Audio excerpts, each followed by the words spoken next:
So in this problem, there are two row bar, red row bar or blue row bar. And then, for example, if the given integer is n is 2, so it means that red robot can move twice and blue robot can also move twice. And we should output the number of possible states that it can reach. So let's look at the example. So this input n is equal to, and the output is 19. So if n is 2, it means that blue can move twice and the red can move twice. So in the first move, you can do one red or one blue, and the second move, you can do two red or two blue, or one red, one blue, or one blue, one red, etc. And then for turn 3, you cannot, for example, if you look at A, B, D, you cannot do another red move because n is only 2. You cannot make more than 2 moves. So actually after that, you can only do a blue move. So similarly, if you already done 2 blue moves, then you can only do 1 red.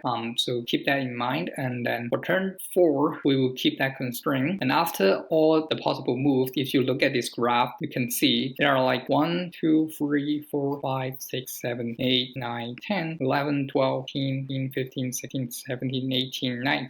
So in total, there are like 19 vertices. So that's why the output is 19. As for the constraint, then can go up to 10 to the power 6. So that's pretty much all for the problem description. And let's think about how can we solve this problem. In this type of counting problem, usually there's famous for stars and bars, and you can go to the Wikipedia page to read that. Essentially, if we can reframe our problem into stars and bars, basically it's like stars and bins, if that makes more sense. It's like how can you place bins such that stars is set in a specific way. So now you might think, how is that related question? So take a look at in 2. So if we only care about the blue move, for example, we already know that we will perform 3 red moves. For example, we already know that we will perform 3 red moves, and then essentially there are like 4 bins that we can insert our blue moves into, right? So it can happen before the first red move, or in the middle of the first and second, or in the middle of the second and third, or after the last red move. So basically, if we model problem like this, we only need to know, for example, we have n blue moves placed, and we just have to know how can we place this n blue moves into these 4 bins. So there's one caveat to this thought process, is that what if we do not want to use all blue moves? For example, we can use 1 red and then 1 blue. So in here, 1 red and 1 blue. So in this case, yi, and yi is also a possible state that we shouldn't miss. So similarly, we can just add another bin. So instead of just having 4 bins, like we just reasoned how we got 4 bins, we add 1 more bin than usual. So this bin is for the blue moves that won't use. So then we can cover all the cases. Of course, we have to iterate all the possible red moves, but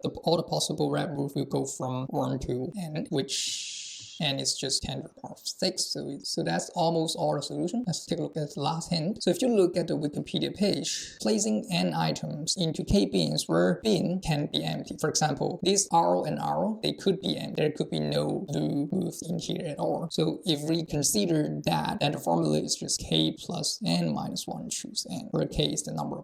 So that's pretty much all for the solution. Let's take a look how to implement that. So let's take a look at the implementation of this code. So in the first few method, and or up until here, there's just standard way to calculate and choose k under the modulo of p. We're gonna do some inverses and factorial. I think none of this is needed in the interview because usually they don't ask you to do that, but it's kind of needed to solve this problem. And after having that, and choose arrow method. So basically, we will only care about this choose method.